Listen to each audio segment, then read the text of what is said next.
Okay, let's start with something, well, something totally mundane, right? The stuff we barely even notice anymore. That alarm clock going off, the groan as you reach over, deciding, toast or cereal, heading straight for the coffee maker. We all have this basic structure, this daily routine. But what if that routine, the really boring stuff, isn't just necessary? What if repeating those simple, like A1 vocabulary actions is actually the secret engine, the key to learning faster, getting more done? Yeah, it sounds a bit, Yeah. maybe a bit much. Counterintuitive, perhaps. But Yeah. looking through the sources we gathered, and they range from, you know, basic language guides right up to studies on how learners stick with things. Yeah. It really shows that structure, that predictability. It dictates success in the long run. Right. So our mission today really is to kind of give you a shortcut. We're looking at the most basic things we do all day. I wake up, I brush my teeth, and seeing how they connect to, well, really effective, complex learning strategies. So we want to find the real power in just repeating things. Yeah. In consistency, the routine itself as a way to get good at stuff. We're going from I wake up all the way to like genuine expertise. Could be language, coding, playing an instrument, whatever. This deep dive is basically showing you how to build that mental framework you need for mastery. Exactly. And the main idea here, the crucial bit, is that routines aren't just habits we fall into. They're more like applied knowledge structures. They're designed, really, to cut down on mental effort, on friction. Yeah. By making these simple sequences, wake up, get dressed, commute almost automatic, you basically reduce the brain power needed for, say, 80% of your day. And that frees up a lot of mental energy for the hard stuff, the complex learning tasks in that other 20%. It's like decision management for your brain. Okay, let's break that down then. Starting with those really basic building blocks, the absolute fundamentals, the verbs, the order of things that, well, pretty much describe any adult's day, right? Our sources literally frame these as the most useful phrases for beginners. Why? Because they map onto this universal human pattern. We're looking at the architecture of predictability here. Yeah, and the morning sequence is the perfect blueprint for that. Even right at the start, there's this little detail that often gets missed, but linguists pointed out the difference between wake up and get up. The sources are clear. Wake up is just your eyes open, your brain switches on, you're not asleep anymore, passive. But get up, that's the action. That's you deciding, right, I'm leaving the bed. Volitional. It seems tiny, that difference, but maybe psychologically, it's the first choice, the first bit of effort or discipline in the day. We see the timings vary a bit in the sources, too. You've got the real early birds up and out of bed at 6:30 a.m. sharp, but then others, like one person mentioned, might wake up at 7 a.m., but, stay in bed a bit longer, maybe until 7:45 a.m. That extra 15 minutes, is that like a buffer? Time to think, check the phone, let the system boot up, sort of. Could be. It's a transition. And right after that physical move out of bed, you hit the hygiene rituals. These are super repetitive, obviously, habitual. They reinforce the body's clock, that sense of order. So basic phrases like go to the bathroom, brush my teeth, wash my face. And it's interesting how ingrained some are. Brushing teeth comes up again later, before bed. It's like a non-negotiable bookend to the day for most people. And of course, some people take a shower or maybe a bath in the morning. That's part of waking up for them. Then the kitchen, the refueling part, make breakfast or have breakfast. And the consistency here backs up that decision economy thing you mentioned. It's usually simple, light, not some big cooking project, coffee and toast, maybe tea and cereal, sometimes fruit like a banana or an apple. The simplicity just cuts down on morning choices, keeps things moving. Absolutely. That decision economy is like front-loaded. Get the basics done without thinking too hard. So once you're fueled up, it's preparation and leaving. You get dressed, put on clothes, again, often simplified. Work clothes, maybe a rotation of outfits. If you're heading out, you put on shoes, maybe a coat or jacket, depending on the weather. And then the final step of that whole morning block, you leave the house to go to work. Right. And the sources even mention the split now, don't they? You either physically go to an office and eventually sit at my desk there, or you work from home, in which case you might just go sit at my desk right after breakfast. But that sequence, wake, hygiene, eat, dress, go, that's the script, the foundation for the rest of the day. Exactly. And what's really fascinating is, okay, those actions are pretty universal, but then you start looking at the midday, the evening, and the details start to show differences, personal priorities, cultural things. This is where you see the flexibility that's kind of built into that rigid structure. Okay, let's get into the workday then. Whether you're actually at an office or just, logged in from home, the verbs that define getting work done are remarkably consistent across the board. Sit at my desk, work on my computer, answer emails, write reports. These seem to be the pillars, done over and over. Yep, the core tasks. Yeah. And inevitably, structure includes interaction. You have meetings, defined simply in the sources as, people getting together to talk about work. For remote workers, this just becomes online meetings, video calls, same function, different format.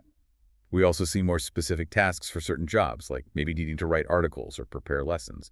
The job itself dictates the routine actions within the workday structure. Lunchtime. That seems like a good spot to see those cultural differences you mentioned within the work routine.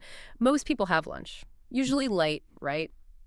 A sandwich, salad, maybe leftovers from home. The sources mention the UK standard is around, 12:00 or 1:00 p.m., and it's typically small, just enough to keep you going. Right, a refuel, not a feast. And you can really contrast that midday meal with the evening one, especially if you look wider. In the UK, dinner is usually the biggest meal, often around 6, maybe 7 p.m. after work. The classic example given is a roast dinner meat or fish, potatoes, veggies like carrots, broccoli, peas, though pasta, curry, pie are also super common. But the structure suggests the workday finishes relatively early, allowing for that big family meal. But then you look somewhere like Spain, as the sources point out, and the whole routine shifts, doesn't it? Dinner there is much later, like 9:30 p.m., sometimes even 10:00 p.m., and they have that merienda, the afternoon snack, to bridge the gap. That's a huge structural difference. If someone's eating dinner at 10 p.m., that must shift their energy levels, their maybe best learning times compared to someone winding down at 8 p.m. Absolutely. The timing of the main meal really shapes the whole evening structure. Sure. It shows that the routine itself is powerful, but it's adaptable based on culture, personal needs. So once the workday wraps up, you finish work, you go home, then you start the winding down process. And the evening routine seems, well, maybe more varied, fragmented even, but still following a pattern, like decompression. You might relax on the sofa, watch TV or a movie, or maybe read a book. Others might focus on connection, talk to family or friends. Sometimes physical activity comes in, go for a walk, good exercise, or maybe listen to music, often described as calming. And alongside the relaxing, there's the domestic stuff, the maintenance routine. You cook dinner. Could be simple pasta, soup, or trying a new recipe if you have the energy. And then the chore everyone loves to hate. Wash the dishes. One person in the sources specifically called it out. Not my favorite activity, but it has to be done. Yeah. It's essential maintenance, though, isn't it? Non-negotiable, repetitive, gets things ready for the next day. And that's actually a neat bridge, isn't it? Because if we accept that doing the dishes, that small, consistent, maybe disliked task, is crucial for life to run smoothly, what if we treated intellectual maintenance like learning a skill with that same kind of structural necessity? That's a perfect analogy, actually. And then finally, we circle back to the other bookend, the need to brush teeth again before the last step, go to bed. Typical times mentioned are around 10:30 p.m. to 11:30 p.m. So the day starts and ends with these consistent, low-effort automatic actions. Okay, so we've laid out the day's structure using really basic vocabulary, basic sequencing. It's all about low-friction repetition. But here's where it gets really interesting, I think. What happens when we take that same discipline, that same predictable daily repetition, and apply it to learning something complex, like a new language? Right. We're shifting now from just describing the day to prescribing how to learn effectively. We're looking at what successful learners actually do, their habits. Does that daily structure consistency directly lead to faster learning? And the sources, well, they overwhelmingly say yes. It's the routine itself that's key, not just bursts of intense effort now and then. There's a quote from the community sources that really nails it, I think, a key takeaway. The main important thing I learned is having regular consistency and discipline. That idea values the daily habit, doing something every day, way more than, say, cramming intensely for a week and then stopping. Exactly, because consistency is the antidote to what the sources call the panic spiral. You ask what that looks like. Well, it's described perfectly. A learner gets super motivated, studies like crazy for a month, maybe hours a day, feels great, then burns out, stops, forgets most of it over the next couple of months, feels rubbish, and then repeats the whole exhausting high-friction cycle. Intense effort, then forgetting, then frustration. Yeah, that sounds familiar, unfortunately, that inconsistency. It's a recipe for slow, painful progress or just giving up. It's what separates the person who, opens Duolingo every couple of months from someone who actually hits B2 fluency in a reasonable time. And the successful learners, they embrace this done is better than perfect idea. It's a direct counter to the perfectionism that leads to putting things off. The 1% rule is crucial here. Learn a little bit every day. Even just one new word, one phrase. The sources constantly say, don't wait to feel motivated. Start the action, then motivation comes. Practice now, not when I feel like it. Okay, and these successful routines, they often seem built around these micro-routines, right? Designed to slot into those little gaps in the day. Like the way brushing your teeth is just automatic. Precisely. Learners are using apps, Anki, Drops, Memrise. Anki is great because the spaced repetition is built in. The routine is part of the tool. It forces you to review stuff just before you'd normally forget it. And people fit this in while waiting for coffee, on the bus, walking somewhere, reviewing flashcards maybe in the morning, learning new words before bed, using sleep to help log it in. But I hear consistency and, okay, 15 minutes of Anki. Is that really enough to make a dent in something big and complicated? Doesn't that kind of go against the idea of needing focused, maybe intense study sessions sometimes? That's a fair question. The way I see it from the sources is that the microroutine sets the absolute minimum, the non-negotiable floor. But yes, many successful learners absolutely commit to bigger chunks of time too. We see examples ranging from, say, 20 minutes a day, just reading stuff, enough structure apparently, to get someone to A2 pretty quickly, all the way up to really dedicated learners fitting in maybe 3 hours of direct study a day, when they can, often by stacking different activities. And A2, just for context for listeners, that's like basic survival, right? Simple conversations, handling routine tasks, the first real step beyond absolute beginner. Exactly. A1 is beginner, A2 is that first functional step. And beyond just the time you put in, there's the what you put in, the input. The routine needs fuel, basically. Yeah. Good quality, engaging stuff, what we call comprehensible input. Material that's just a little bit challenging, but not so hard. It's frustrating. Keeps you moving forward. So things like maybe listening to a news podcast in simplified French, like RFI Journal en français facile, or watching those dreaming Spanish videos where they use lots of gestures and visuals so you can follow along. Yes, exactly. Targeted resources. And learners maximize this input in different ways within their routine. There's passive input, just having movies or podcasts playing in the background while you're doing dishes or whatever. You're not actively studying, just letting your brain get used to the sounds, the rhythm of the language. Yeah. It's like environmental tuning. And then there's the more focused stuff, active listening. Right. That's a dedicated step in the routine. People talk about taking the audio from TV shows they like and listening while they're walking or doing chores, or watching shows without subtitles, forcing themselves to try and figure things out from context. And that leads straight into one of the most powerful techniques mentioned, shadowing. This really deserves its own focus because it's pure repetition, almost physical training. You listen to a native speaker and try to repeat exactly what they're saying as they're saying it, matching the speed, the intonation, the rhythm. It's not just mimicking. It demands intense focus. It builds muscle memory for pronunciation. Okay, so if I were learning guitar, shadowing would be like running scales. Yeah. Every day, same tempo, same focus, not trying to write a song yet, just making the finger movements totally automatic so later my brain is free for the creative part. Perfect analogy. You're locking in the basic mechanics. Which brings us to the next big question. How do you keep the routine going? How do you mix things up so it doesn't become boring, so you don't fall into that panic spiral again? How do you customize it? Variety seems key, especially for people who get bored easily. One learner talked about this really structured but varied approach, a monthly practice cycle. They had like 90 different activities randomized. So maybe Monday is podcast day, Tuesday is flashcards, Wednesday is chat with a tutor, Thursday is read the news. That intentional variety makes sure you're hitting all the skills, reading, writing, listening, speaking, but it stops the grind feeling repetitive. The underlying routine is still there, doing something every day, but the what changes. We also see a lot of resource mixing to keep things fresh, combining structured lessons with, just consuming stuff made for native speakers. Can you give some examples of that mix? What does a really solid, varied routine look like based on the sources? Sure. A good mix often includes, say, 3 kinds of things. First, some kind of structured, personalized practice, like using an italki tutor maybe once or twice a week for real conversation practice, focused feedback. Second, guided audio programs. Things like Pimsleur, which is heavy on recall and pronunciation, or language transfer, which tries to teach the underlying logic of the grammar. Okay, structured interaction, guided audio, and the third. Foundational reference materials. Learners mentioned using grammar workbooks like the Complete Spanish series, Right. or classic mnemonic books like Madrigal's Magic Key to Spanish. These are like the maps. But crucially, they pair this structured stuff immediately with native content, watching telenovelas, following vloggers, reading fantasy books in the language. That mix stops it feeling like just homework.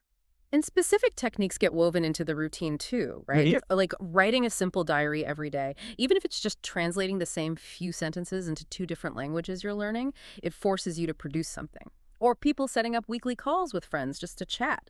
Or using language exchange apps, HelloTalk, HeLocal, to find native speakers. Exactly. And that brings us to the supercharged routine, full immersion, which is really just applying structure and repetition at the highest possible intensity. There's that anecdote of someone going from AJO0 absolute beginner to B2 Spanish in just a few months by actually living in the country. Whoa, hang on. B2 in a few months. That's incredibly fast. B2 is upper intermediate, right? Like comfortable in complex conversations, understanding technical stuff, fluent discussion. That's huge. How did that routine work? What made it so effective? Just being there. Well, the sources are clear. Just being there isn't enough. That's chaos. It was structured immersion.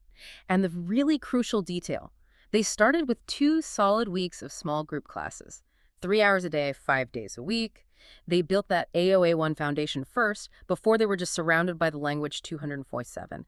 That initial intense structure gave them the mental hooks, the categories, to actually process all the language they were hearing constantly afterwards. Ah, okay. So the initial structure turned the overwhelming chaos of a foreign country into a massive, comprehensible input opportunity.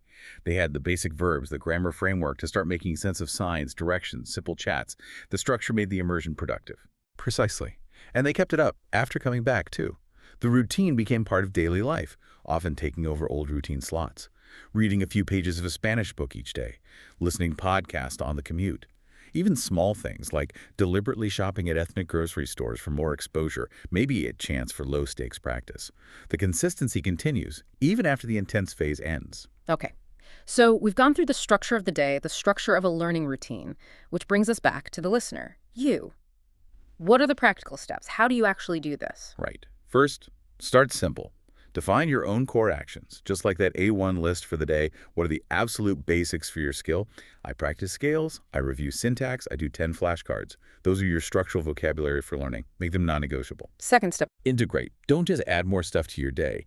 Find ways to do things you already do, but using the skill or language. Use those existing routine slots. Change your phone or game language settings. Get a dictionary app and look up words you encounter naturally in your day. Or, like we mentioned, narrate your thoughts in the target language while you're doing chores. Use the repetition of the chore to drive the repetition of the language. Okay, and the third takeaway. Maybe the most important one for actually making progress and not getting stuck. Embrace the awkwardness. The sources really hammer this. You have to produce. You have to speak or write or code or play. Doesn't matter if it's to your cat, a language partner online, or just talking to yourself. Production solidifies the input. There was that great line from one learner, embarrass yourself constantly. Mistakes are how you learn. Done is better than perfect. If you wait until you feel ready to speak at a B2 level, you'll never speak at a B2 level. You just have to practice the routine, and speaking or doing is part of that structure. Absolutely. So we've really gone a journey here, haven't we? From the simple I wake up structure, all the way to these advanced strategies like 90 randomized activities or hitting B2 through intense structured immersion. And the big lesson, threading through all of it, is that mastering that basic daily routine. It doesn't just organize your life, it gives you a scalable blueprint for learning anything complex. Yeah. The most successful learners, they really treat learning like any other essential daily habit. Small steps, done consistently, and tweaked to fit their needs, whether that's managing ADHD, needing speed, or just building confidence. We started with I wake up and ended up talking about comprehensible input. The message seems clear. Master the structure of your day, and you have the framework to master any skill. That consistency, that structure itself, is maybe the most valuable vocabulary you can learn. Your daily routine is like the operating system. Everything else runs on top of it. If that structure is weak or inconsistent, the learning process will sputter, no matter how motivated you feel on any given day. The goal isn't always massive leaps forward. Sometimes it's just about preventing yourself from sliding backward. Maintenance. So, thinking about your own goals right now, we want to leave you with one final thing to chew on. A provocative question, maybe. What is one single, non-negotiable 15-minute routine? Just one small action linked to the skill you want that you can commit to doing always, even on your worst day, your most tired day, just to stop that panic spiral dead in its tracks and guarantee slow, steady, continuous progress. Commit to that structure, however small. The mastery eventually will follow.